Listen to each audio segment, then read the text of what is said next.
Hello, ladies and gentlemen, and welcome back to the Talkie Taka podcast. We've been on a brief hiatus, primarily because us Chelsea supporters were busy trying to find some more pounds under the mattress so that we could potentially try and sign one of these young talents that are available around the world and hold them to a 20-year contract. While RK refused to come on the show while United were winning because he could not jinx them. So now that they've lost again, he's happy to jinx the opposition and bring them back to winning ways. So without further ado, let's begin. And RK, I'm going to throw it to you first of all. How have you been? We've had three United games since we last spoke, and what's your talkie point? Hey guys, so Swag, my talkie moment has been clouded by what happened after that, but I'll select the rash winner against Man City last weekend and the celebrations where all the players went into the Stratford and the stand adjacent to that. It was a unison between the players and fans. It was a great moment because we didn't exactly see that winner coming the way the match was panning out. A bit of controversy also happened, but you know, it was great. Like the comeback was great. The way in which we won was great. The overall display was also pretty decent. So that's my talking moment of the week. Yeah, and finally some belief coming back to Old Trafford and the fans also on the same page. Eric Ten Hag being supported on and off the pitch. So times looking good in the future for Manchester United, definitely. Now, RK will try and jinx that statement 5 minutes from now. But on that note, do you have anything to say about Chelsea's buying spree? So yeah, on the buying spree. So like the rest of you guys, I'm as confused as you are with regard to why we are spending this much specifically on just a couple of areas of the pitch. But on that note, we did see one of those buys come on and do well against Liverpool. I think was very impressed with Mudrik's debut. Obviously, there's a long way to go. But at 30, 35 minutes, he was there. He was, I think, the best player on the pitch. So after all the negativity, some of my recent rants, I'm going to go with the positive docu moment and just talk about and just mention Mudrik's half an hour at Anfield. Yeah. Definitely, it's still confusing why we've not gone for a midfielder in all these buys. Maybe Enzo Fernandez refused to take up a 9-year contract. Maybe that's the reason. But we shall see. I just read today in the Guardian that we've bid again. We're renewing our search, our pursuit of Enzo Fernandez. Let's see where that takes us. On that note, my talkie point, I guess, is these interesting looking contracts that we're handing out: 8.5 years, 7.5 years, 9.5 years. I don't know what's next. I think very soon we'll have the bet makers putting predictions if these people will actually be here at the end of these contract lengths or not. But anyway, talking about clubs that have handed out 8-year contracts, Ashwin, how's it been? Moyes had a long contract once given that is still being mentioned whenever we guys talk, but I guess mixed bag for you as with RK for the last couple of weeks. Yeah, I mean, these games come come by so quickly, right? So after the highs of the win against City, which we did not deserve, but we'll take it because it's Manchester City. We lost points against Palace at pretty much the last few minutes of the game, and then losing like that to Arsenal again. I think the last three games we probably deserved a bit more. So it's been a bit of high and low for United fans for sure. Um, Speaking of highs and lows, my talking moment of the week, actually, Swag, is the return of the Bundesliga, a league that I really like. And of course, it was also the return of a certain Sebastian Haller. He returned to a very frantic and frenzy game against Augsburg. And I mean, the game was like it was like a seesaw. Like Dortmund won 4-3 in the end. The great thing about this particular week is that Bayern actually drew 1-1, which means the difference between the first team in the top of the table and the sixth team, which is Dortmund, is only like 7 points. Um, what's the difference between the first and the sixth team in the Premier League? Um, I don't know. Maybe you can tell me.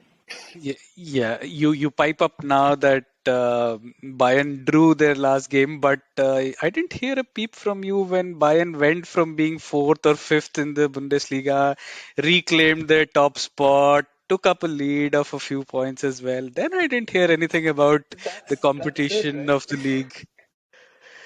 That's it, right? Like I said, it's not the Premier League or La Liga for sure, but certainly a nice league to watch. Yeah, no doubt about that. Manuel Neuer probably not that interested in watching that league, so he decided to go skiing for some reason, which is still confounding people because they can't believe that there's not a clause in his contract saying that he's allowed to go. But we shall see. Jan Sommer, Manchester United target, has moved to Bayern Munich, so that chapter is probably closed for now for United fans. But coming to the Premier League and possibly a title challenging, title defining, title confirming game with Arsenal and Manchester United. After a very long time, we had a lot of things riding on this game, probably in the last 5 years or so. And the game did not disappoint at all. Both teams going for it. Arsenal landing the final blow. United weakening, slightly tiring at the end. But this game had it all right. Both teams taking the lead and brilliant to watch, and much fun had by the neutrals who didn't have any stakes in the race. So, who wants to start us off on this? RK. Yeah, this is a crucial, this was a crucial game for Arsenal in the sense that they have now laid down a marker in the title race. I'm not in a big hurry, as much as in a hurry as Radha is to proclaim the title winners. So since he's not here on the pod today, it's customary that we will talk about him. So I'm Arsenal still have two games with City to go, and a whole lot of tough away games, and you never know what happens when half the season is left. So not going that far to say that Arsenal are definitely going to win the league this season, but for sure now they are the favorites. The way that they have overcome every setback that has been thrown at them, the way that they seem to be able to dominate most teams in the league, uh, home or away, is it definitely shows that Arsenal are the best team in the league by far at the moment. And United, it's probably the toughest game of the season for United. But while I think the first 60 minutes was pretty much in the balance, United, while we were more on the back foot, but there was a very strong intensity to our game, and tactically we were not getting found out till it was 2-2. However, the last 35 minutes carried on a trend from the Palace game where we kind of struggled in the second half, and it's bringing to the fore, the lack of rotation options, and probably Eric Ten Hag also at fault for not being able to, take out certain players. I thought we lost the game, especially in the fullback positions. Luke Shaw had a terrible game against Bukayo Saka. He never got close enough to him. He should have been taken off for me. Weghorst had a very decent game. I think I saw a lot of commentary saying that he had a very he like he wasn't visible and he didn't do good enough. But I thought his hold up play, his passing, and his pressing was really good. However, he also kind of went into the background, and he should have been taken off for Garnacho. So like a mixture of fatigue and a reluctance on Ten Hag's part to really take the attack to the opposition did us in, and we had a really horrid last 30 minutes, and by the end of it we deserved to lose that game.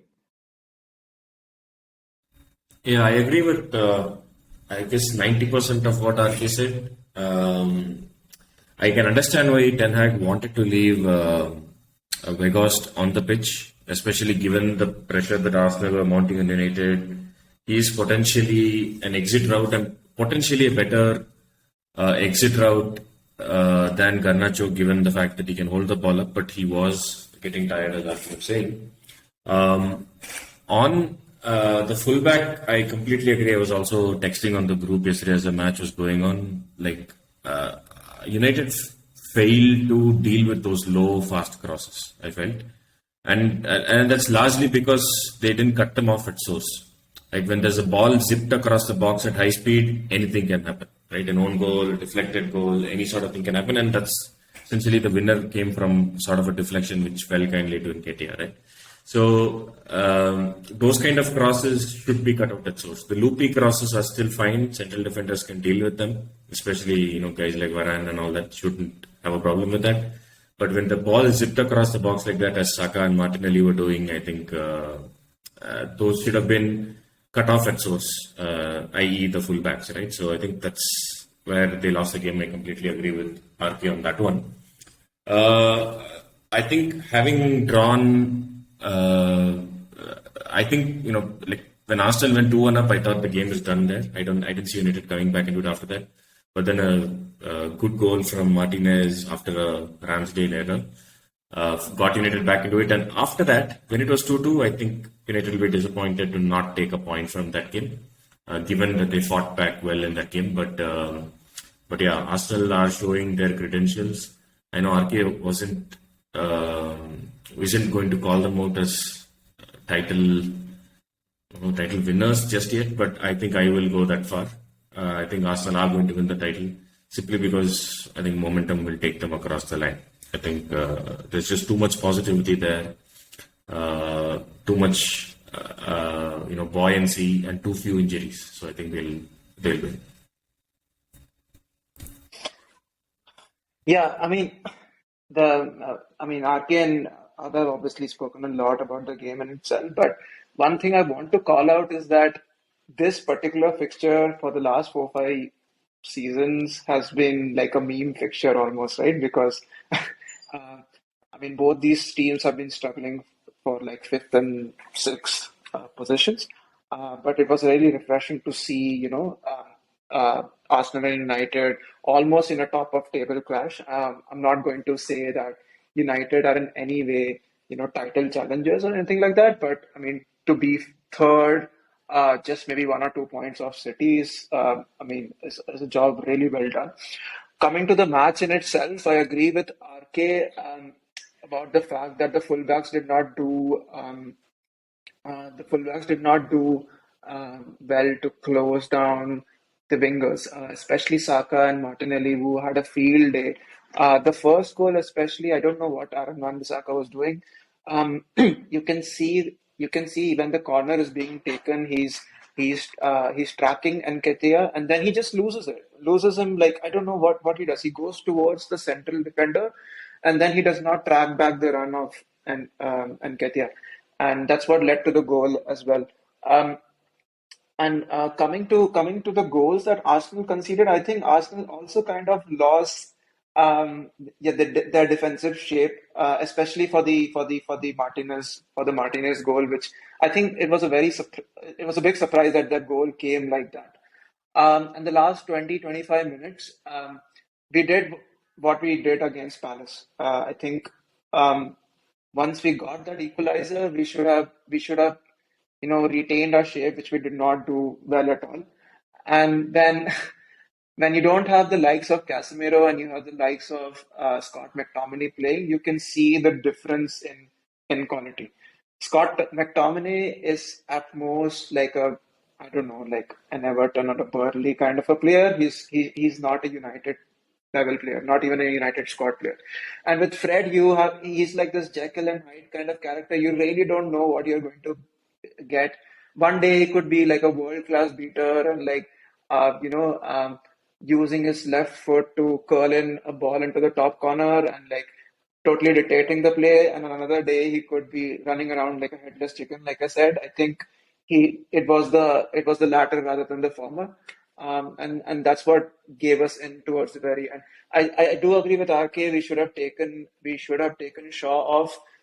Um, and I think we probably could have gotten Garnacho a bit earlier because we were definitely missing players who could run. And that was telling. And in the end, I think it was the passion that won it for Arsenal as well. You could see at the end of the game how passionate Arteta was. Well, he always is, but like the players even. So I think that is what got them the win in the end. Yeah, I just find it interesting, given all the brouhaha that was raised at the beginning of the season with Carragher questioning Martinez's height. That right now you have players at both ends of the pitch at United whose height is their defining characteristic right now with Weghorst and Martinez. But yeah, Casemiro's absence was definitely missed, and that shows you quite a lot of difference, right? As you said, a midfield of Casemiro, Eriksen, and Fernandes, or Fernandes as you call him, and compare that with Mekti, Eriksen, and Bruno is completely a sea change. Yeah, you actually brought in a really good point. I forgot to mention Christian Eriksen as well.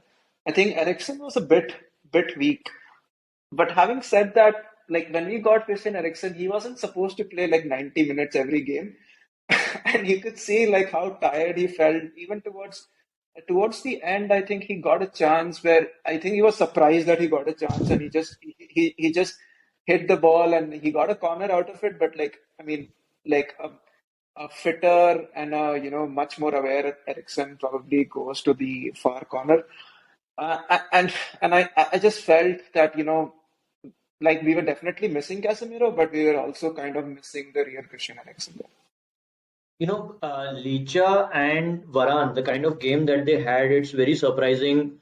You would be surprised to see that we, deserve to concede 3 goals. Their reading of the game was so good. They put in a lot of last-ditch tackles and clearances. Even then, Arsenal created so many chances to score 3 goals, and it, goes back to that same midfield problem that you guys talked about. Ashwin, you said that McTominay is a Burnley or a West Ham kind of a player. I think he might be a Newcastle player. Next season. Newcastle are very interested to sign him in January, but United obviously can't let him go. But hopefully that might be a good source of transfer money given our financial state of affairs. If we are able to get a good transfer amount for McTominay there, we always knew that number 8 is also going to be an important signing for us. And we knew that like the kind of limitations that Ericsson has, definitely we will have to find some space in our budget to get a new number 8 as well, and make sure we use Ericsson where he's strongest. But having said that, Arsenal, I think, were really good value for the win. We shouldn't get too upset about the kind of performance that we gave. I think, keeping in mind the level at which Arsenal is performing and the face of our evolution, you can't be too down about what happened yesterday.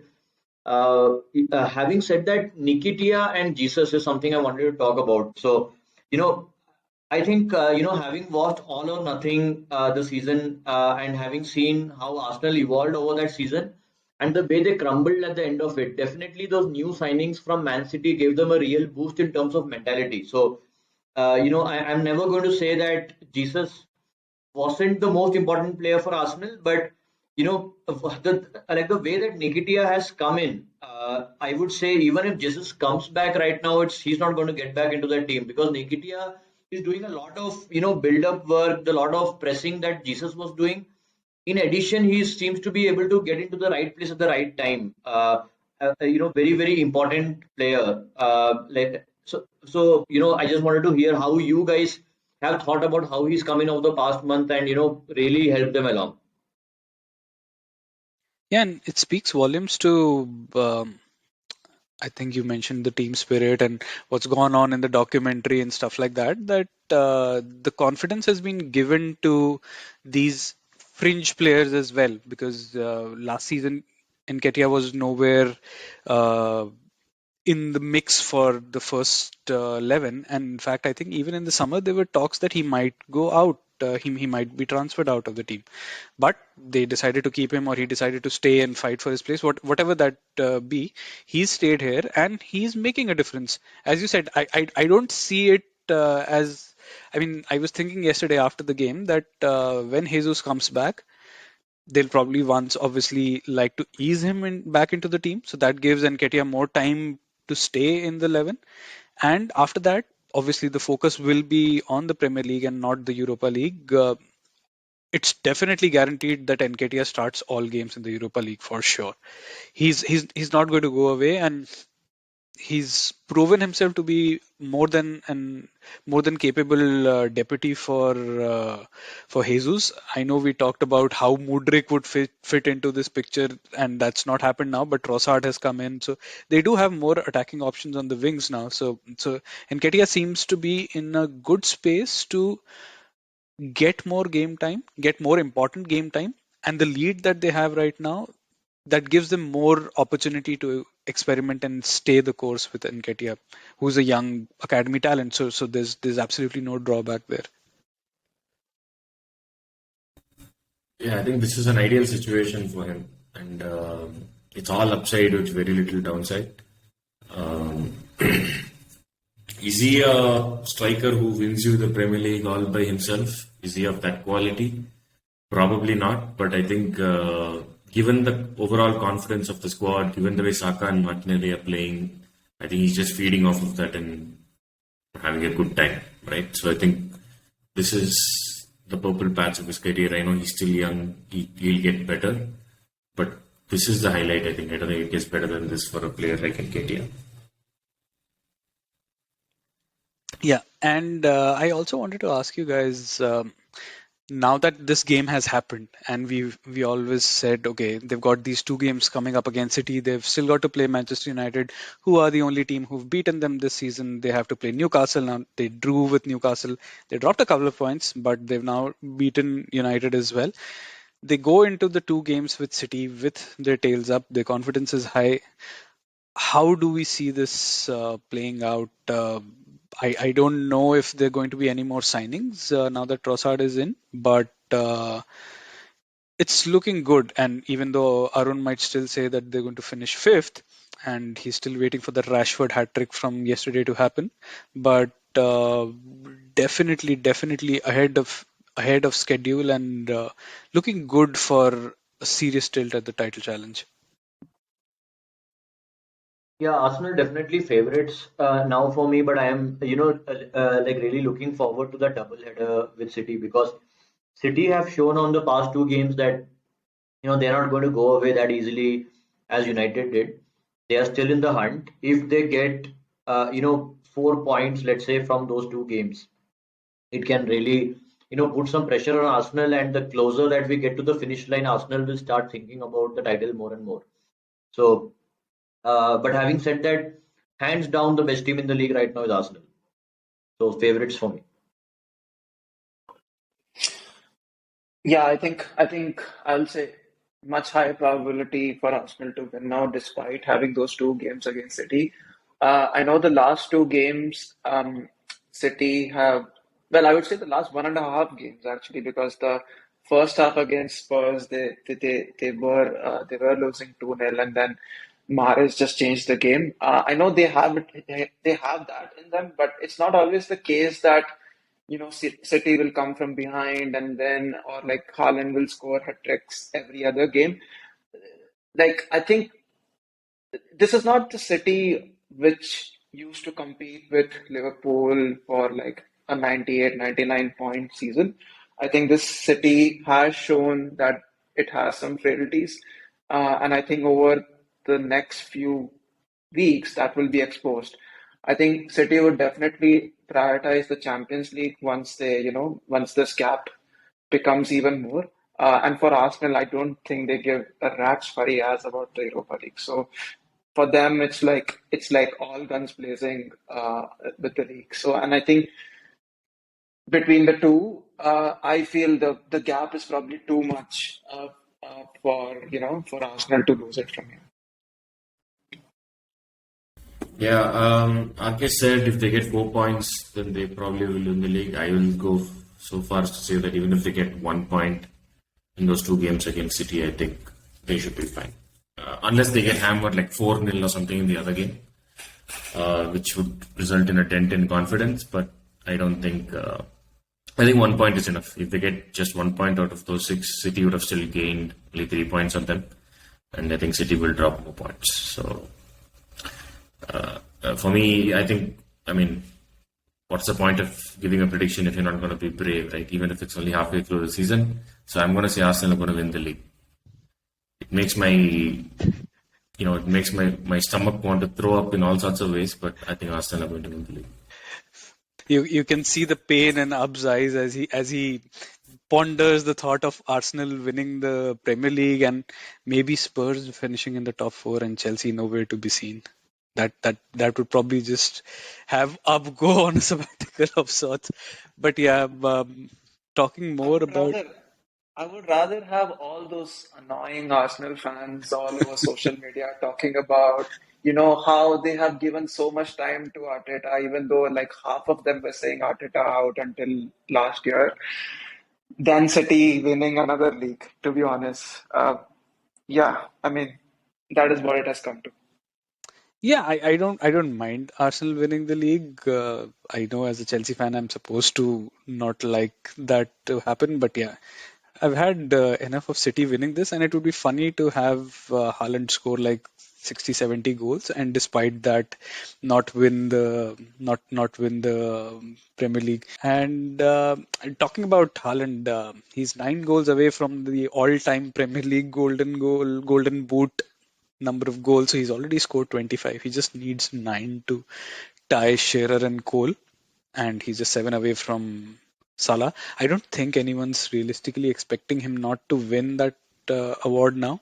So that's done and dusted. That's got lesser odds than Arsenal winning the league for sure. But despite all that, there has been a bit of a clamor in recent days about whether he's good for the team or not. And we've had a bit of discussion about this on the group as well. So I just wanted you guys to just share your thoughts on that. Is is Haaland good for the way Pep wants City to play, or is Haaland so good that City should play around him? Yeah, we talked about this, and on the pod, Ashwin has talked about how Pep has been looking for control a lot this season in matches. And to be honest, that's the thing that Pep likes, right? He likes total, absolute control, and he has, over the last 10 years, become used to having a false nine, which to improve that control. And for me, this is not so much about Haaland as it is about Pep. And it might seem like a contrarian opinion at first, saying, how can a guy who scores 25 goals in less than half a season, and you say that the team has not improved or rather it's regressed. But for me, looking at City the way that they have been in the last 1.5 years, where they finished uh, with 90 plus points last season, they got almost 50 points the half season before that in 2020-21, and they reached the latter stages of the Champions League, and they were looking hands-on favorites in the Champions League as well. So the kind of dominance that City have shown in the last 1.5 years without Haaland, and what they have performed so far, the issues that they have shown this season cannot be dissociated from the fact that, and that's where I come back to the point about it's Pep and not Haaland. You cannot dissociate it from the fact that Pep has not been able to integrate Haaland in such a manner that he retains that control.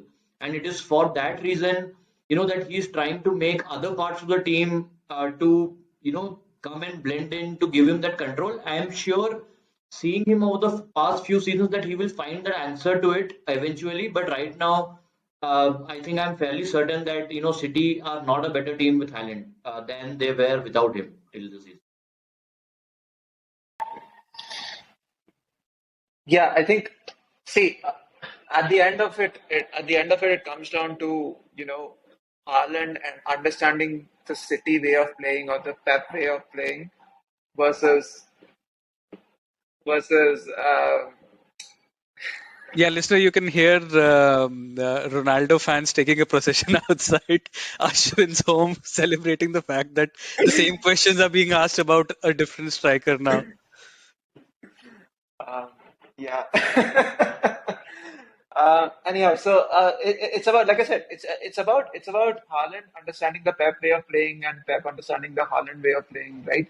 So at Borussia Dortmund, he had like really wide players supporting him, and they would usually cut in from the left or right, so Royce and Sancho, and then assist the ball, and like he would like to get involved quite a bit, so you would have a lot more space to run into, which I think now is not the case. I think Pep wants him to occupy a certain space because, like what RK said, it's all about the control with Pep, and that of course is not happening to the extent that Haaland wants.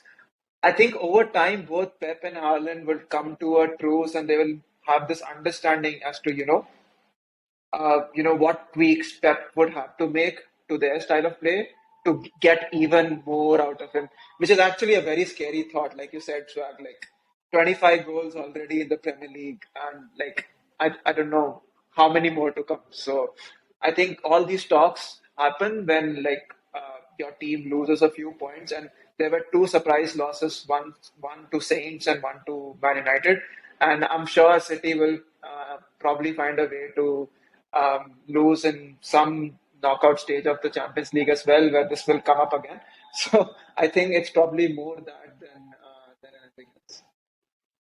Yeah, but the way he keeps scoring, it's like he's playing amateur level on FIFA while the rest of the team is professional or world class. It's stupid numbers, right? Four hat tricks in 19 games. The next best is in 65 games. So it's crazy. He's mastered the act of scoring at the Etihad. Now all he needs to do is start scoring away as well, and then you're looking at 100 goal a season. The thing here is it's not in any way similar to what we discussed about Ronaldo and about what impact he has. Haaland in his style of play doesn't is not supposed to impact any team negatively because he works hard off the ball. He's not a like a liability that ways.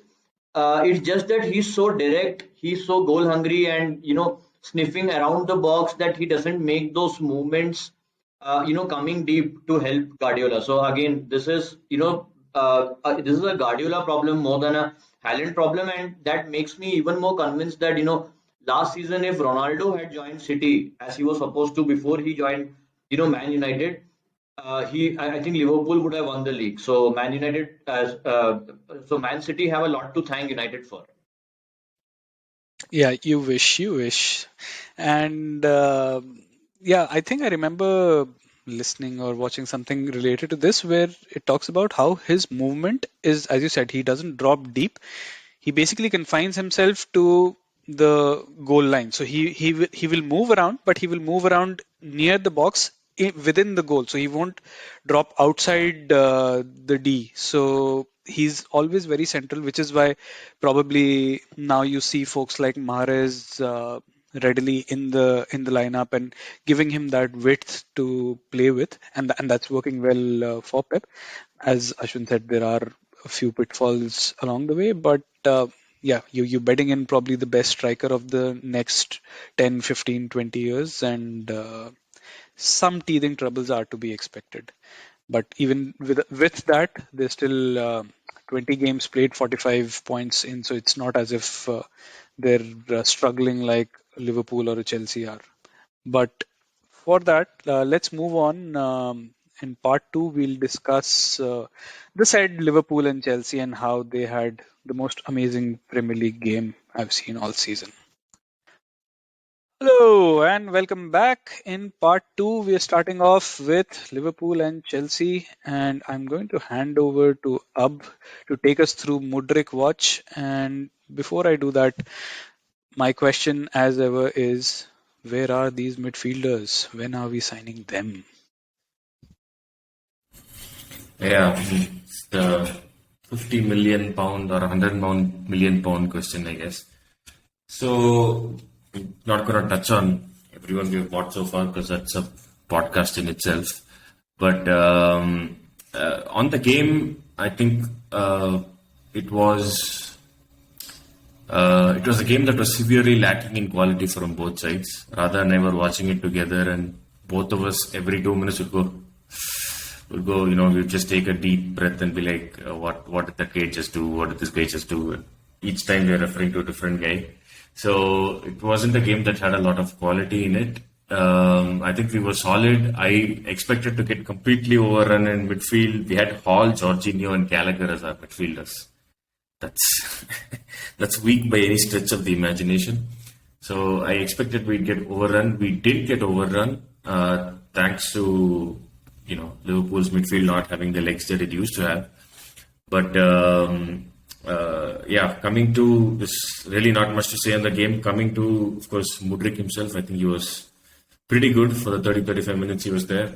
There's a lot more to come, I'm sure, and we have a 10-day gap between our next game now. So I'm looking forward to seeing how Potter beds him in for the upcoming fixtures. Couple of things to note. Of course, Mudryk was great. That's 2 clean sheets in a row now. I think that's the first time in a long time. And the change has been Benoit Badiashile. That's the only change that's come in the defense. So that's been a really positive sign. He's bedded into the team like he's always been there next to Thiago Silva. That's great to see because Koulibaly wasn't doing well. Quick shout out to Cucurella, who has not been playing well but was on top of Salah for 90 minutes. Salah didn't have his best game, but I thought Cucurella was fantastic. And surprisingly, we had, even though the game was a 0-0, we actually outperformed Liverpool on XG. I think we got 1.8 XG to their 1.2 or something like that, which also surprised me. You don't see teams out XGing Liverpool at Anfield. But yeah, that's a good, I think that's my 2-minute summary of the game. Yeah, to me, it was like almost, I was like flabbergasted just watching Liverpool. It's not the Liverpool that you're used to seeing, right? Like they appeared so weak, and against a Chelsea team which hasn't been like flying so high, even like I was so surprised. And you spoke about the Chelsea midfield, but like the Liverpool midfield wasn't particularly strong as well. And I mean, they obviously are missing a lot of players to injury, similar to you. But like to have like what I can't even pronounce his name. Is it Batshitich or like the young guy, 18-year-old guy? I think him starting as center midfield along with Thiago Alcantara, who's like perennially injured, and Keita was not like the Keita from before. Like it was so evident. It was so evident that they had a weak midfield, and it was so evident that they made the team weaker. James Milner, I don't know what the man eats. How is he still playing in the Premier League? That too, I don't understand. How is he starting? I know Trent had a niggling injury or something of that sort, and maybe that's the reason they had to start with him. But like if James Milner is playing against the likes of Havertz and Mount, it's like even though Havertz and Mount are not like performing really well, it is a sign of trouble, right?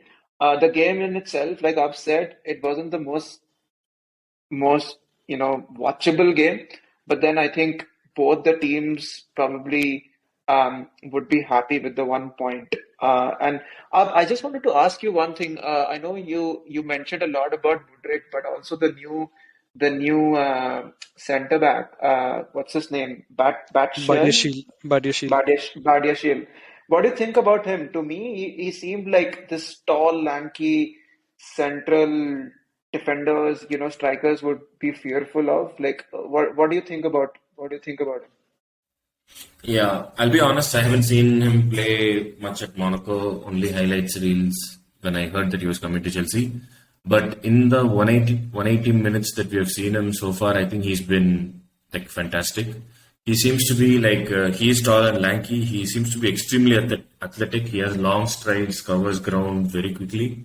Very good in the air. There was quite a few crosses in the game against Liverpool, which he handled very well. He seems to fit very well next to Thiago Silva. So far, all the boxes are being ticked. Obviously, he will have standard tests. I think the Premier League tests you like the more and more you play, it tests you more and more. But so far everything that we've seen from this chap looks really good, and he's still only 21.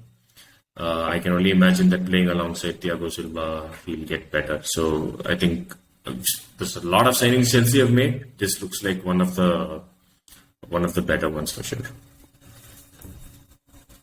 And Ashwin, the desultory way in which you referred to Basetic, I am sure that when Radha hears this pod, he's going to go off, a pressure cooker because based on whatever I have heard from him, he seems very impressed, and Basetic is one of his favorite young players. Yeah, For me, the you remember him saying, "My boy Bacetich," and now exactly. what Ashwin is doing, he's going to blow his top. Yeah, it's going to be one of those. I remember the earlier pod, when we did a masterclass on Liverpool and Radha came all cannons firing on us after that. But I sympathize with the reason that Klopp is going with this midfield. We have talked a lot about Henderson and Fabinho and how bad they have been. We have talked a lot on the group as well about how lazy and how uninvolved Alexander Arnold looked in the second half, right, of the previous game, and that is the reason why I think Klopp has like he's kind of sticking with the midfield that saw him through against Wolves. They showed so the class and the quality is not there which you associate with them, but you understand why he wants more legs and more stamina in there. And I think this is his last attempt, kind of, to put some kind of an urgency, some kind of a fight for places into that team by making them fight for their place in the 11 and not taking it for granted. So I can definitely understand why Klopp is going with this more functional setup. Uh, and coming to Chelsea, Out was talking about what more players they need to sign. So let's come to that. I mean, there are two ways of looking at this, right? After spending 450 million, you still want to spend another 450 million. I mean, you have such a bottomless pit. You can ask for anyone and you get them. I mean, like why don't you just spend that money on Enzo instead of thinking about how overvalued he is?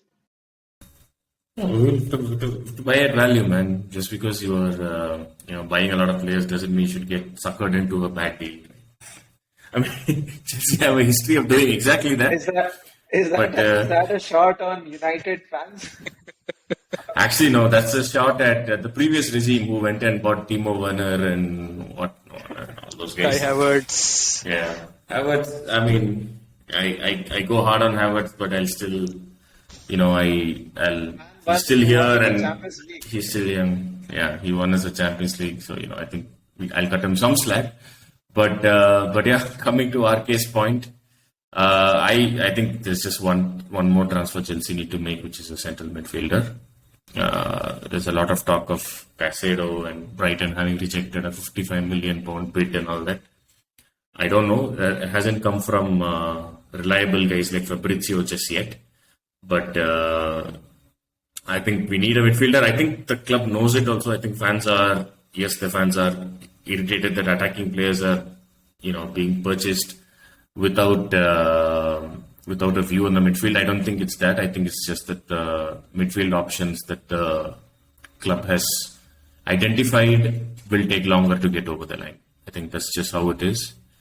So let's see. There is expected to be a huge clear out. We do expect that Ziyech will leave this winter itself, as in within the next week, is what I read today. I'm not sure how accurate those reports are. And there's also reports that Bayern want to take Havertz off our hands for an amount between 40 and 50 million. So that's just two of the names that we've heard, but I think there's expected to be a huge clear out over the rest of this transfer window and the summer that is to come. So I expect that the books will get balanced over a period of time. And I think if we do end up going for Casado and buying him, the next thing we need to do is probably change our kit to look like Brighton. Might help bring some cheer when we play Liverpool the next time, considering what Brighton did to them. Yeah, I think also Chelsea are going, pretty strategic. They have signed a striker who's going to join them in the summer. They have signed a left winger. They have signed a right winger now. They have signed a centre back. So it's not like, they are reinforcing in the same position. And probably, as you guys are saying, like if they sign a center midfielder, it will, make Chelsea really ominous contenders. I think next season if Potter is able to sort himself and his team out.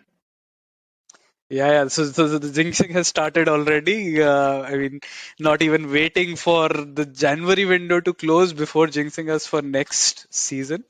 But yeah, as we've been talking about, a central midfielder is important for Chelsea's pursuit. We'll see how Potter goes. I'm not sure what the hierarchy has in mind for him, but yeah, it's early days for this new management structure, so you never know. It seems quite a bit like they want to leave their own mark on the squad, and probably the clear out will remove quite a lot of Romans bought players. But Swag, how do you think Chelsea are managing this? I mean, that's kind of beating a lot of observers. How are they able to spend this much money and how will they avoid FFP? So you guys want to throw some light on that? So I think we're all fairly familiar with how FFP works now, right? In the sense that the price you pay for a player is amortized over the length of the contract, and obviously you have to take in wages. So to give one example, right? And it's not my maths. I saw this on another Chelsea fans Twitter page. But so Jorginho is leaving in the summer, right? He's likely going to Juventus. He's not renewing his contract, right? Jorginho was bought for around £60 million on a 4-year contract. So that's 15 million per year. Plus he makes on a 5-year contract, so it's 12 million per year. Plus he makes like 200k a week. So which means that on an annual basis, his weight on the ledger is around 15.5 million pounds, right? If you look at Mudryk, bought for 60 million upfront, I know there's bonuses beyond that, but at a wage of 70k per week over a 6 or 7 or 8-year contract, Eight. that works out to, even with the bonuses, assuming they all get paid, works out to around 17 billion a year. So net from an accounting perspective, it's only $1.5 million deficit.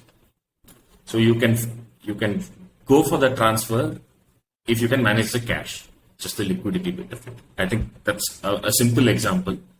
But that said, we've not just bought that. We've bought, Bariashi. We bought this young English chap from PSV. We bought a lot of transfers.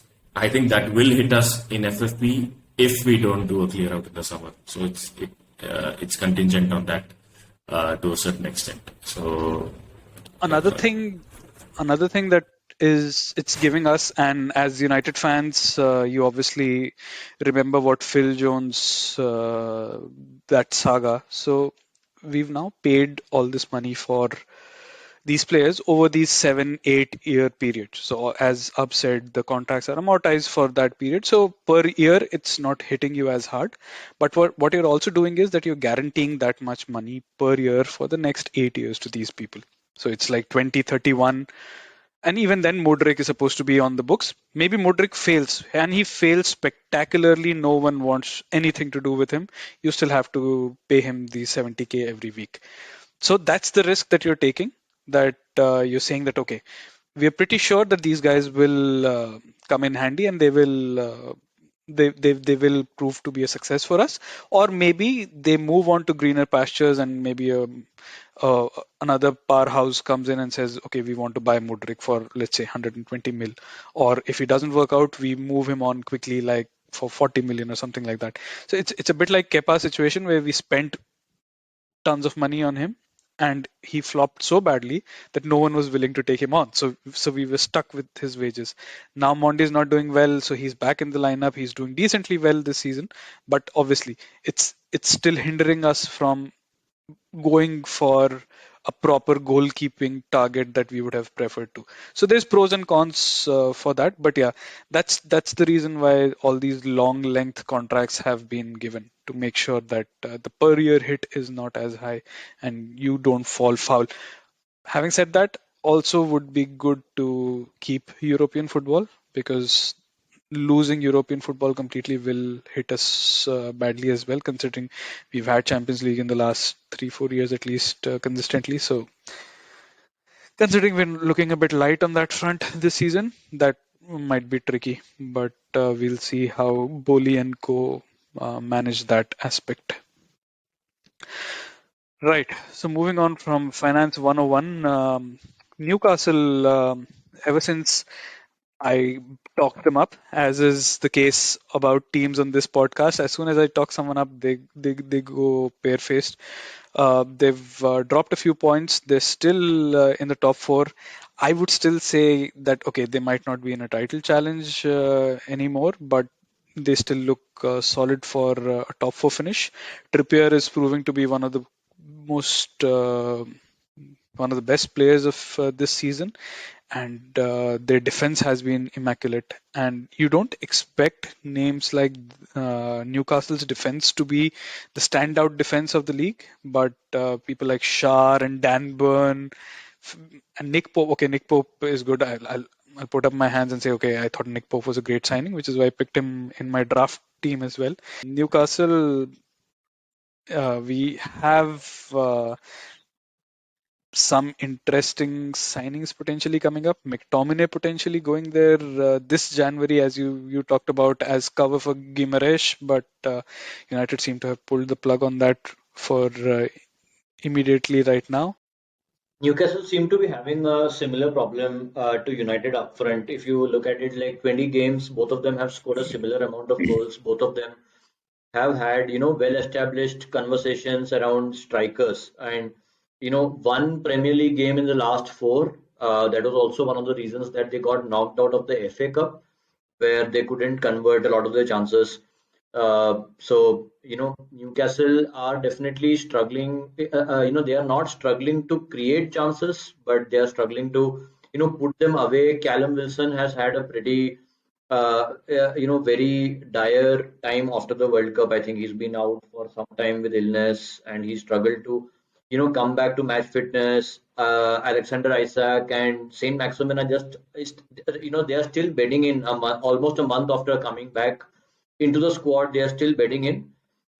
But I mean, you always need to compare such teams with what they were. And from that point of view, I think 1 year, the transformation of Newcastle, a lot of their basics, a lot of their fundamentals are still in place. So while they are definitely all the people who thought about Newcastle and United being in a title race can shut shop, but yeah, it's I think still more or less positive for these teams, and they still maintain a decent gap to the rest of the teams there. Yeah, I think what Newcastle are looking for is a heritage for them to reach the Champions League, and someone who can bring that Champions League pedigree. RK, I think your favorite player in the whole world. So all Newcastle need to do is to, you know, um, look at the players playing in the Saudi league, and they can potentially sign Cristiano Ronaldo. What do you think about that? If Newcastle sign Ronaldo, it's like Eddie Howe will be the next Ole Gunnar Solskjaer for sure. On to the other end of the table now, and we just had word before we started recording that Super Frankie Lampard has been sacked as Everton manager. So we had the Everton West Ham El Sakiko game, and both of them went back to their exes and didn't turn out well for Lampard in the end. And West Ham fans must be chuffed about that.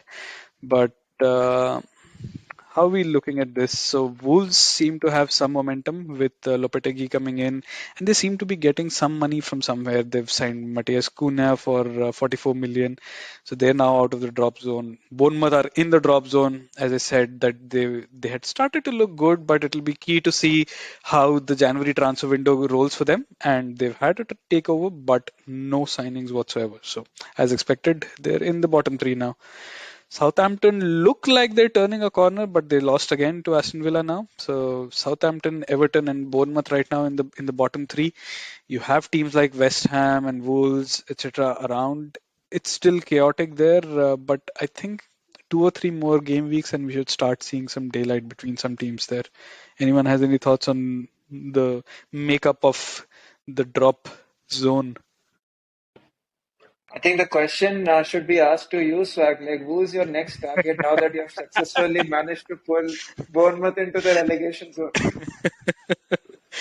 Yeah, yeah. Okay, so you basically want me to try and get Arsenal, Man City, and who else? Chelsea, maybe? I would be happy with You wish. You wish.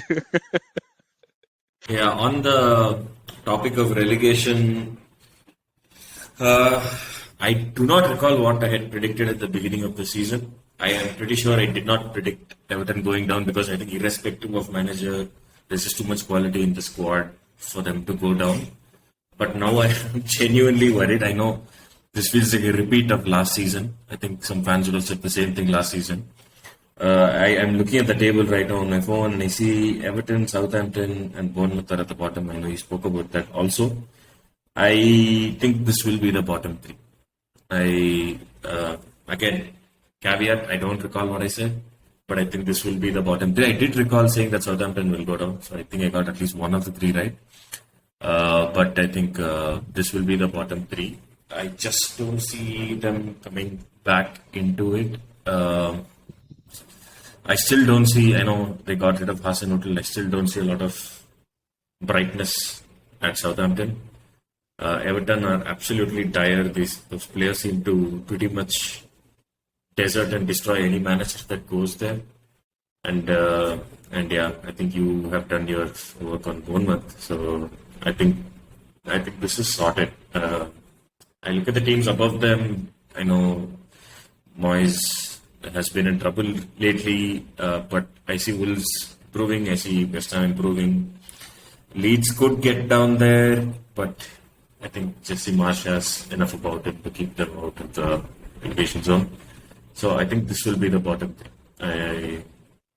I guess we're doing halftime predictions today or half season predictions today. At least I seem to be doing it. But Go for it. I think this will be the bottom three. Maybe you can play it back to me at the end if I get it wrong. Don't worry. I plan to play back everything from the beginning of the season, where all of us listed our top four and bottom three as well, and compare that to what eventually happens. I'm pretty sure no one predicted Arsenal winning the league, so I think no one's winning the predictions league there. Yeah, funnily enough, like today morning, I was doing the same thing, looking at the last three spots and trying to think of what I was or what I predicted. I'm fairly sure I had gone for Bournemouth, Fulham, uh, and Forest to finish in the bottom three. So right now only Bournemouth is there. Forest, funnily enough, we were pretty sure of them a few weeks back, but we also spoke about, among all the teams in that bottom six or seven, they seem to have developed at least some kind of an identity in the way that they defend and they counter. So Forest are looking more and more, sure of probably being able to avoid that cut.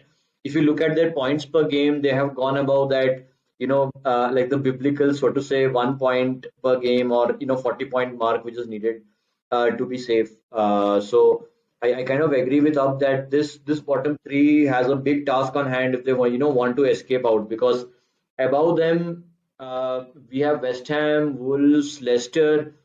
These are the kind of teams that you are more or less sure that they will find their way out. Leeds is the one team I would say still has the potential to get into that bottom three mix, like the way that or the kind of form that they are displaying. But Leeds have a lot of depth in attack for me. They still have good attackers, uh, young attackers who I think will kind of save them from the drop there.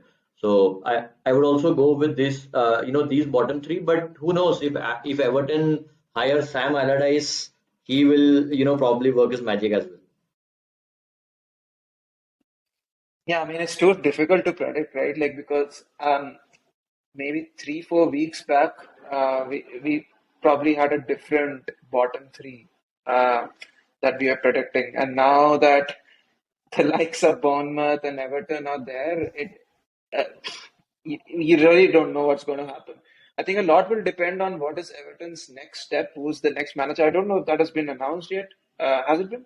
No, I don't No, think so. not yet. But interestingly, a certain Mr. Wayne Rooney is being linked with the job. Yeah, he is. He is. So, I mean, I know he doesn't have any experience managing in the Premier League, but he did wonders with Derby.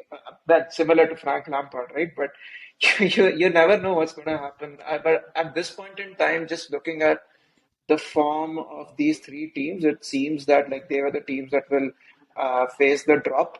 RK, I know you're slightly more convinced with Leeds, but I still don't know. I really feel that Leeds on their day can be the best team and the worst team. Like they had such a great game against Manchester City, they still lost it. But like, I mean, it could be like really don't know with Leeds. I don't think they have progressed much after sacking El Loco. So I think if there is any other team that can potentially finish bottom three, it's probably them. Sorry, so just before we round up the next set of games, just a word on Juventus. So Juventus have been fined 15 points for their financial malpractice, and that puts them from second spot in this area to the 10th spot. Then they went ahead and drew 3-3 with Atlanta yesterday. So things not looking very rosy for Juventus, and they've been multiple bans handed out. Agnelli has been banned from football for 2 years. Pavel Nedved has been banned for 15 months or 16 months or something like that. There might well be a clear out at Juventus well before it happens at Chelsea. United seem to be looking for a number eight. There might be someone who's just gone there who can play in central midfield, and he might be available. A third reunion with Paul Pogba incoming under Eric Ten Hag. We heard Dusan Vlahovic being mentioned as being linked with United as well. Apparently offered to United. So watch this space. I think a lot of Juventus players might be moving to different teams. It would be just funny if Di Maria and Pogba come back. I just want 1 hour of Ashwin talking about his feelings about that.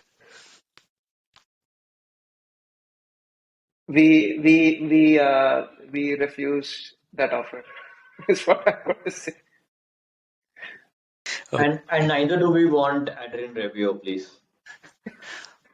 oh yeah, you got Rabiot as well. So yeah, you got Rabiot and Di Maria and PP who can just go back to his old home in Manchester. But yeah, that would be an interesting thing to keep an eye out Yeah, on. funnily enough, I don't know if probably the non-United fans will know this, but Anthony is actually staying at Paul Pogba's Yeah, yeah, place.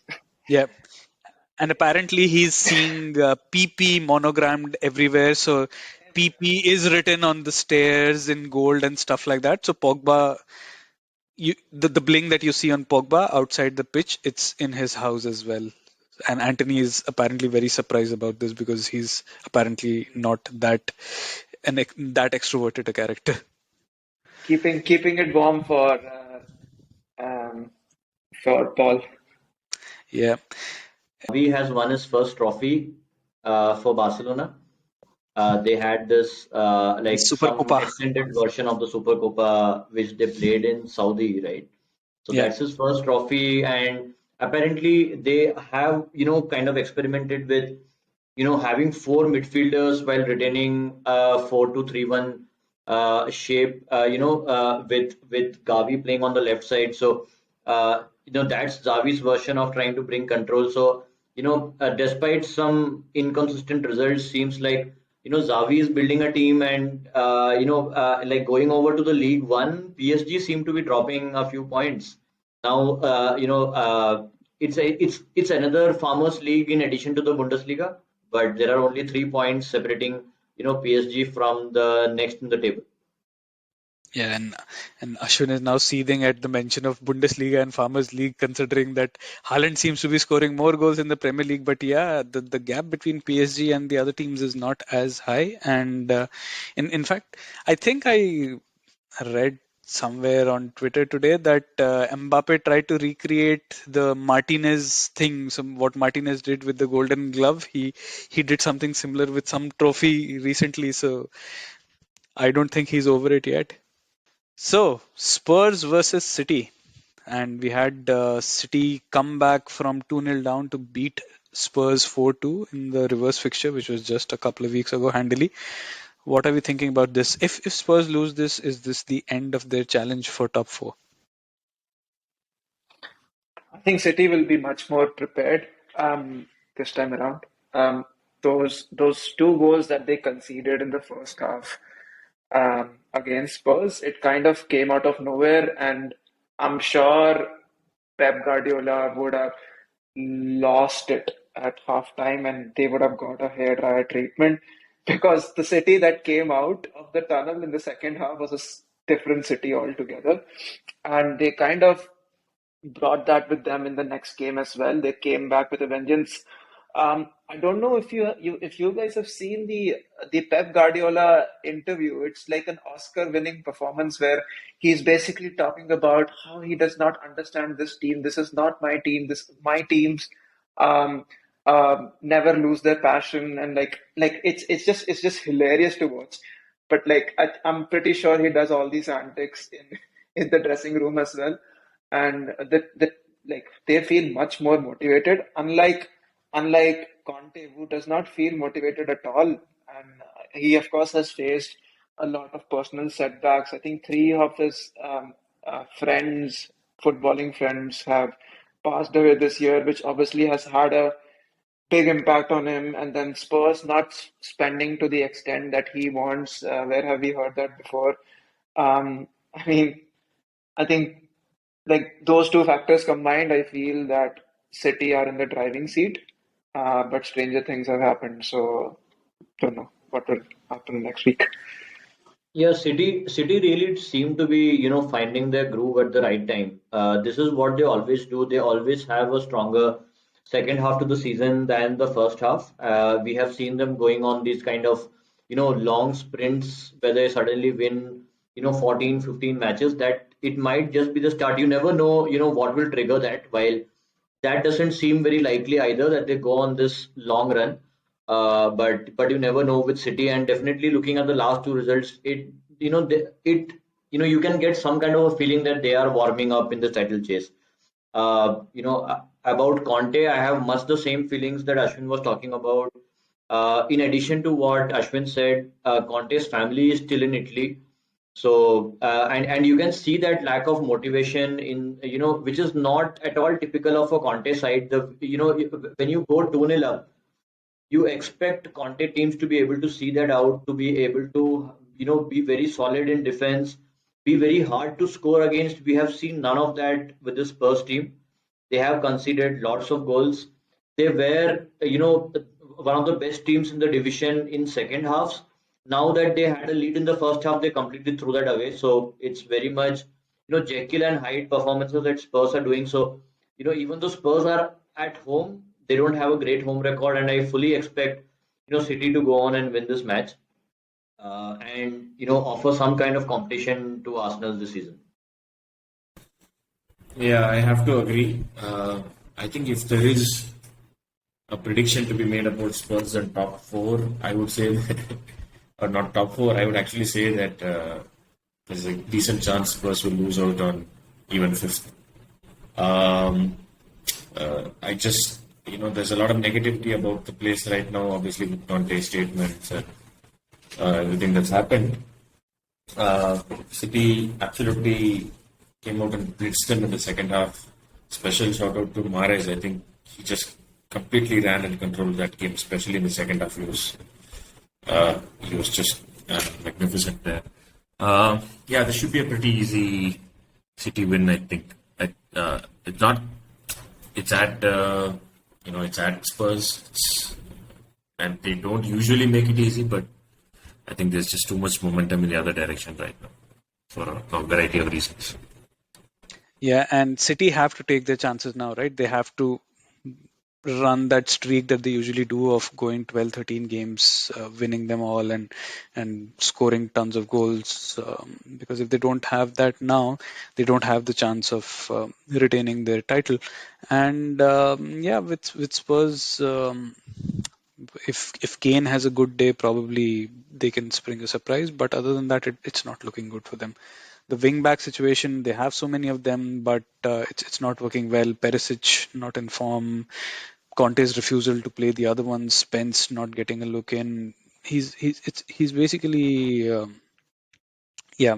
It's not looking well for them. And as Ab said, if if things go a certain way, they can definitely lose out on the fifth spot as well. One more match that will be interesting is Forest and Leeds. So I think we'll get more clarity on that relegation dogfight, once that gets over. Because these are the two teams who are most likely to, compete for that bottom three in addition to what we discussed. Yeah, and awaiting further clarity on all these battles throughout the league, and from the top of the table to the European spots and the bottom. We leave you now, listeners, and we will catch up with you in some days. I think the Premier League is taking a break after tonight's game, and there's the FA Cup in between. So you might not hear from us for a week or so, or maybe you might if the FA Cup throws up all those classics and we have the magic of the cup again. But on that note, we leave you for today, and we shall see you soon. Bye bye.